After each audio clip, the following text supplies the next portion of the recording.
Alright, hello, we're back with another video, and it's been a while. This is a game that I played actually on chess.com, but I mapped the PNG over to lichess because I like the interface a lot more. The arrows are easy to use, and the moves just come out a lot more quickly. So I was white against an opponent rated about 1750. So one of not one of the hardest, highest level games I've played, but my opponent definitely did put up a good fight, especially in the center early on in this game. So d4, and after these moves, both players are fighting for the center. White has the dark squares, whereas black has the light squares. And you'll see this very common opening. Bishop f4 here, controlling the dark squares even more. And this marks a London system. It does indicate that here in the notation. The point of the London system is to get the bishop out, then connect the pawns, then the light square bishop will come out, usually to d3 here or to b5. And that way both bishops will have active play in the game. Comparatively, if you just play here now, well, your bishop can't see. So you blocked in your bishop. The point is to get the bishop out. Okay, black defends nicely, again with his light square strategy. You've got the center all blocked up already. As I said, e3 comes out. He challenges my bishop. This is my best piece in the position. If I take his bishop, he'll play queen takes, and black has two pieces out, and I just have the one piece out. So I've actually given black time here. And this doesn't help me. Let's say I go queen to d3. The position is fairly symmetrical, but it's black's turn. So what I've actually done is I've lost some tempos. Instead of doing that, I go here. Bishop to e5, just really blocking up the center. Now I ask him the question, do you want to capture in the center? If he goes bishop takes, I have knight takes. And this knight is in a very strong central outpost square. My bishop is coming out, my knight is coming out here or here. I can play either c4 or f4, and I can still castle both ways. So I thought this was just fine. And black has used two bishop moves to basically to develop my piece. He just attacks the bishop again, which is a fine move, bringing the knight into the game. I don't want to capture this knight, obviously. He'll just take back. I could capture here and double his pawns, and I actually take this opportunity to do that. When he moves his knight here, his queen can't see his bishop anymore. He's blocked the queen's view, which means after I take the bishop, his only reasonable response is to take back. And now he's got double pawns in the center here, which it tends to be fine. It's not really a big problem. He can use this double pawn to support an e5 pawn advance, which he does do. But yeah, let's get on with it. So I'm bringing out my pieces. If I go bishop here, a lot of people like to do these pins, but black can just castle. So I'm not pinning anything. I'm not taking this knight, and he's going to go like this and make my bishop's life very difficult. And more than likely, I'm going to end up on d3 anyway. So just d3 right now, save the headaches. Black castles, I castle, and e5. So he's using his doubled pawns in a very smart way here. He's turning this weakness into an advantage. He can now play e5, challenging this dark square plan that I've been going with. If I take it, he's going to play pawn takes and have a big center like this. If I don't take it, let's say I just develop a piece, well, I got forked, and now black is simply just winning here. So this is a good move by him, and I think black might even be equal or slightly better here. I let him get this huge pawn center with the opening choice I made. After takes, I realize this fork is a problem. I can't do nothing because he's gonna fork my two minor pieces here and here. So bishop here. So the idea is this knight is defending the pawn. My knight is attacking the pawn. If I say chop this knight and he takes back with the queen or the bishop, then I'll take this pawn for free. If he takes back with this knight defending, well, his knight's kind of awkward and his bishop's blocked in. And well, my bishop's not doing anything else, so I thought this was a fine move. Also good, maybe it was bishop here. Same idea, you want to take the defender. This is called removing the defender. So here, he kicks the bishop, fine move, no really big deal. So I take the knight, and now my threat is the center pawn. I want to weaken his center. If he goes knight takes, in fact, he's blocked his queen again, and I can take here in the center, threatening this pawn yet again. And now, black is definitely worse. So I think he needs to deal with this in some other way, and he didn't do that. He attacked the bishop. But my bishop wanted to move anyways. So I take the knight, he takes with the queen, yum yum, I'll capture in the center, hitting his queen again. Queen goes there, very nice move, attacking two things at once, that's a double attack. And obviously, I need to save the knight, it's more important than this pawn. So I centralize my queen, defending the knight, and I have an idea. If he does take my pawn, I'm probably going to be able to attack this queen. This queen is in my side of the board, and I have rooks that are coming to c1. This is the dream square for my rooks. You know that because it's a wide open file. The queen is right in the headlights here, and if I can get rooks on that file, it could be bad news for black's queen. I can't play rook c1 now because he'll just take it, and that's actually checkmate on my king. So first, knight here, preparing to bring the rook out. I didn't play knight here for two main reasons. One, he just takes this, because I have blocked my queen. And the other reason is, I want rooks on this file. I don't want a big fat knight sitting there doing nothing.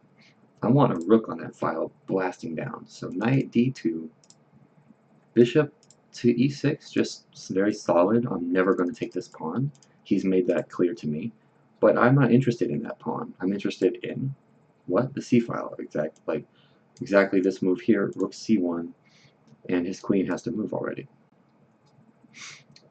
Very interesting, my queen defends everything. The centralized queen is very nice. And he doesn't have a dark square bishop to attack it. He just has a light square bishop. So my queen is right in the center, but it's actually very safe. And it's causing black some space issues. So the queen retreats here. I mean, where else? This queen is virtually trapped. The rook covers all of these squares. Knight is defended. This pawn is defended. This is defended. This is defended. All of these squares. This is defended. This is defended. And this is defended. The black queen only has one square, and he has to go there. This is not exactly a great square, either, for that matter. He's not threatening this. He's not threatening this. My king is very safe behind the pawns. Black's queen is kind of just without somewhere to go. So already in this position, I think white is certainly stands better. White has a small advantage here because I have the open file. My knight is in a beautiful centralized outpost. My queen is in a beautiful centralized outpost. And this knight has a very natural square to go to, supporting both of my outposts. And black's pieces are a little bit awkward. The bishop is basically just a tall pawn, they say. It's just a pawn right now.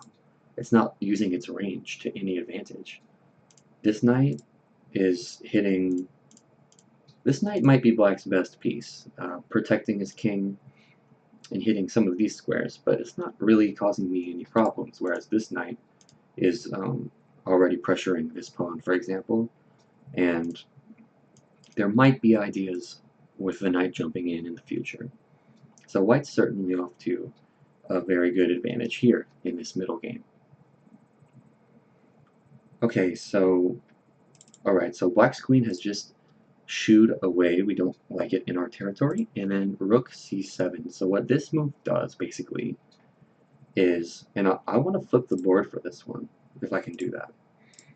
So if you're playing black, let's go back a little bit. I know that can be disorienting. Oh no, our queen's attacked. Run away. Rook c7. So this basically is just parking a rook in black's living room. Like, what this means is I'm taking so much space. I'm basically saying this entire, your side of the board is basically mine now. And asking black a question. Look, your pawn is attacked. What are you going to do about that? If you're playing black here, it should already start to feel uncomfortable. You have no space, and it's not clear how black is going to get their space back. So let's go back. We are playing white. Rook c7, so he moves his pawn as a means of defending it. This move is okay.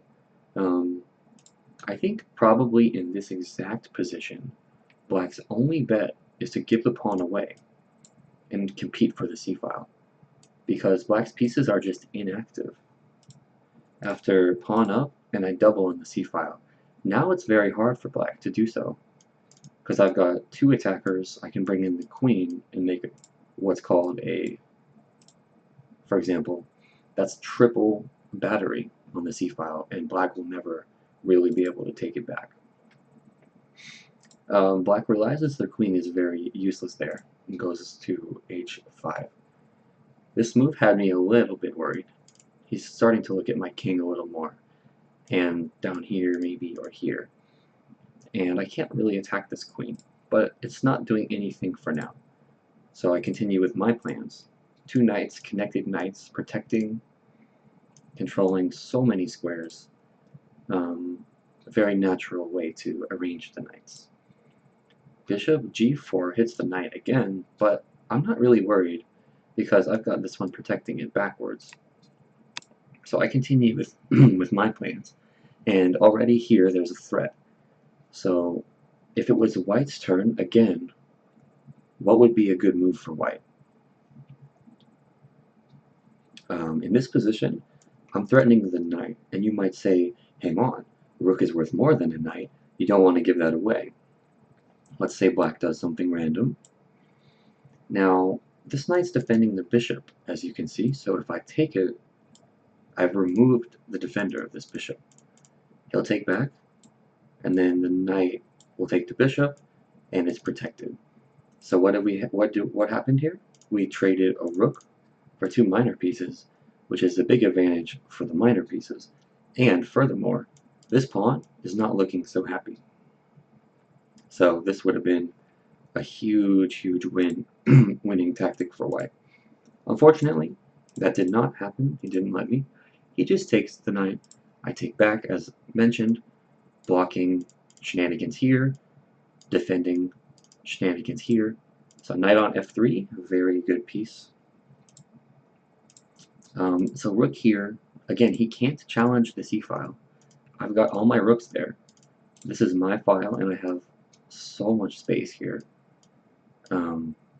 Basically, I have the whole board. You'll see almost all his pieces are confined into one little box, and that's a very foreboding sign. This is not a good way to find yourself in.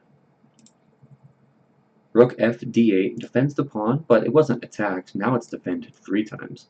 He really does not want me to take this pawn, but that's just fine. So here, if there are rooks on the board and queens, there is such thing as a back rank checkmate, which is when a rook lands like here or here, and your king is stuck behind their own pawns. So what they say is you create air. It's a flight square. And I thought I might need this flight square in this game. Let's say a rook does land on my first rank. I'm going to want to be able to get out of that check. It's going to be very crucial, actually.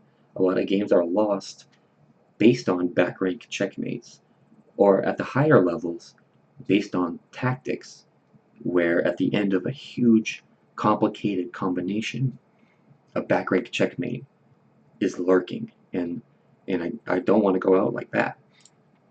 So h3, furthermore, There will never be a knight to g4 with some kind of pressure on my king because h3 will stop that. So this seemed like a good time to play this move. I don't have to rush here. I have the c-file. I'm still going to have the c-file next move. I could go queen here or here, just really grip the c-file even more. My knight is fine, my queen is happy. I think this is a good time to play a slow move. When you're playing your own games, you don't have to rush. You can nurture a small advantage. If your opponent can't do anything, they can't do anything next move, or the move after, or the move after. There's a famous quote, I forget who said it, but it goes like, if your opponent cannot do anything, why do in 2 moves what you can do in 20 moves? The idea is really, really let them suffer, you know? Improve your position in every minute possible way before you go in for the big attack. You don't have to rush this. Anyways, okay, rant over. We're gonna see some more moves. Knight comes in here to e4, not attacking anything, you might notice. None of these squares are especially dangerous. f2 is a little bit sensitive, I notice, but I'm not too worried about it. Knight e5, so here comes the attack. The knights are pretty cool looking here. The queen has no check, very important. I'm defending that square with my own queen. And my last move, there are 2 attackers on his f7 pawn.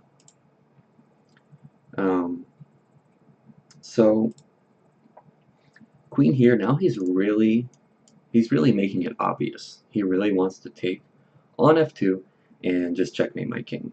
He has no play. His rooks are basically not even playing this game. So he's going to use his other pieces. Now this attack is quite respectable. If I block the queen's view with this pawn, well, I just lost this one. If I attack the knight with this pawn, well, he still does this. And then the knight's coming in here, and my king is wide open. So the move I did play was I just took here anyway. Look at that. So I've defended my pawn backwards. And of course he can't take this rook. I've got a knight defending that. So he challenges the rook. If I take, he'll take. And now there are 3 attackers on this pawn. That's no good. So I defend my rook. He attacks this rook. Now all the rooks are looking at each other. Now it's a bit complicated, but he's forgotten one very important thing, and that is this rank, the 7th rank. When I first put my rook on c7, that was foreshadowing to what's about to happen now. So what square on black's side is completely vulnerable? That square is g7 here. Rook takes. Now check, the game's essentially over. Black will have no more moves in this game, besides just moving his king and then losing. So check. 1 move only. Now, you could go here, forking king and queen. He would have to take it, take the queen in here. But this is 2 rooks for the queen. It's still not over. Not an easy win by any means. So I did something way cooler, if I do say so myself. Check. Knight here. Check. The king can't move. He has to capture with the pawn. But what I've done, I've unleashed the queen onto this diagonal, so that when I play here, that's a double check. In the case of a double check, the king has to move. It's forced. And then a lot of ways to win here. 2 different checkmates, but I just play queen there, making the triple battery on the 7th rank. And in your face checkmate, so I sacrificed a knight to get this quicker checkmate. This is very interesting. So if I go here, this is a checkmate in 2 puzzle. Maybe I should have started a video with this and asked if you guys watching would be able to find a checkmate in 2 here. This knight check, it just buys a turn. Basically, every time you check, the opponent's king, they have to react to that check in some way. Here, there's no king move. It attacks the queen, which is funny, but it doesn't really matter. It's not about the queen. He must take, and then, well, we have our discover check and mate. So let's go back. So this game, a London system, I let him get a big pawn center, which was probably my mistake, but I quickly made up for it by winning his center pawn. He gets his pawn back, but his queen's going to get attacked a lot, and I get the 7th rank. This rook c7 move, very important. Rooks on the 7th rank are so powerful, and that's what you saw in this game. Okay, doubled the rooks, solid knights defending each other, rooks defending each other. Very annoying. Black has almost no way to make a plan here. Okay, I've got my little trick. I want to do this trick. He stops it. I make some breathing room for my king, very important. And here is where the tactics start. This is a mate in 3, so 1, 2, let the queen see. Queen is a more powerful attacker than the knight is. And, oh, was that 4? 3 or 4? From here. So that's 1, 2, 3, and then 4 with the queen. So that's a 4-move mate. I thought that was a very cool game. I got a lot of rating points for that game for whatever reason. About 15 or 20. But anyways, I hope you guys enjoyed the video. I hope you learned something. And I'll be back soon with another one. We're going to do some checkmates in the next video. Take care, and I'll see you in the next video.